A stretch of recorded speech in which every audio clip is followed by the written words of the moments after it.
নমস্কার, সবাইকে স্বাগত জানাই আমার চ্যানেলে। আজকে আমি একদম ইজিভাবে চিকেন বিরিয়ানি করে দেখাচ্ছি।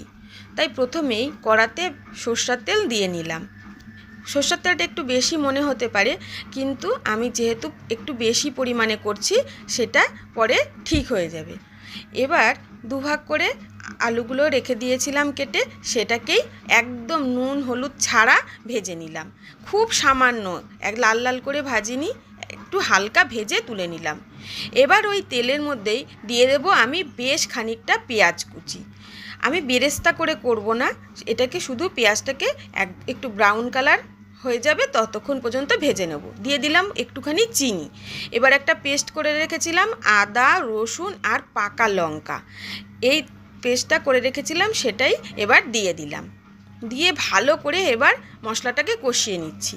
নিয়ে এবার দিয়ে দিচ্ছি জিরে গুঁড়ো, ধনে গুঁড়ো আর একটু হলুদ গুঁড়ো, সামান্য দিয়েছি হলুদ গুঁড়োটা।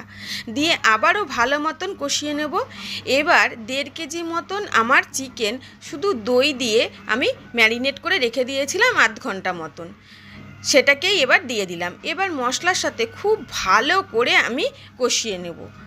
আমি চিকেন রান্না করাতে একটুও জল ব্যবহার করব না, চিকেন দিয়ে যে জলটা বেরোবে সেটা দিয়েই মাংসটা সেদ্ধ হয়ে যাবে।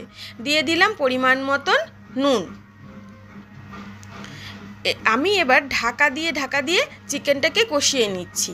খুব ভালো করে কিন্তু আমি বারবার করে ঢাকা দিচ্ছি আর কষিয়ে নিচ্ছি, যাতে নিচে ধরে না যায় সেই জন্যে। এবার দিয়ে দিলাম 1 প্যাকেট বিরিয়ানি মশলা। এটা আমার পাউচ প্যাকেট ছিল, তাই আমি পুরো প্যাকেটটাই দিয়ে দিয়েছি। আর বাড়িতে যদি হোমমেড বিরিয়ানি মশলা দেওয়া যায় তাহলে কিন্তু সেটা খেতে আরও অনেক বেশি ভালো হয়। এবার আমি আলুটা দিয়ে দিচ্ছি। দিয়ে দেবো 1 চামচ মতন কেওড়া জল। এখনও না কেওড়া জলটা দিলে মাংসের যে সেন্টটা আসবে সেটা কিন্তু খুব ভালো লাগে।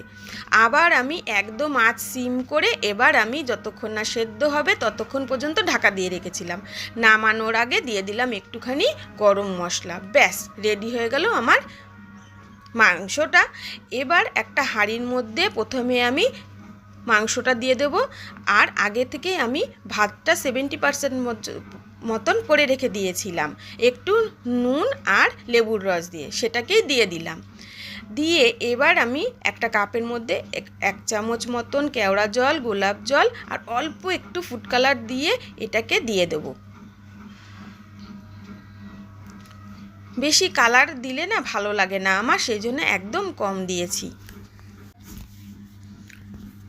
ব্যাস এবার ওপর থেকে দিয়ে দেবো বেশ খানিকটা ঘি। দিয়ে এবার ঢাকা দিয়ে একদম আঁচ কমিয়ে আমি আধ ঘন্টা মতন এটা রেখে দেবো। একদম আঁচ কমিয়ে রেখে দিলাম।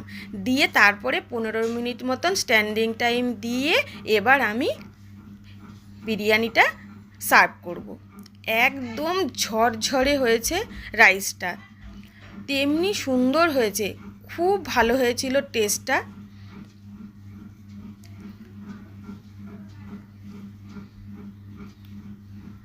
আমাদের তো খুব খুব ভালো লেগেছে। আপনাদের কেমন লেগেছে আপনারা কিন্তু কমেন্ট করে জানাবেন। আলুটা এত সফট হয়েছে, চিকেনটাও যেমন সফট তেমনি জুসি। যাই হোক, ভিডিওটা আমি এখানেই শেষ করছি। যদি আপনাদের ভালো লেগে থাকে কমেন্ট করে জানাবেন আর সাবস্ক্রাইব করে আমার পাশে থাকবেন। ধন্যবাদ সকলকে।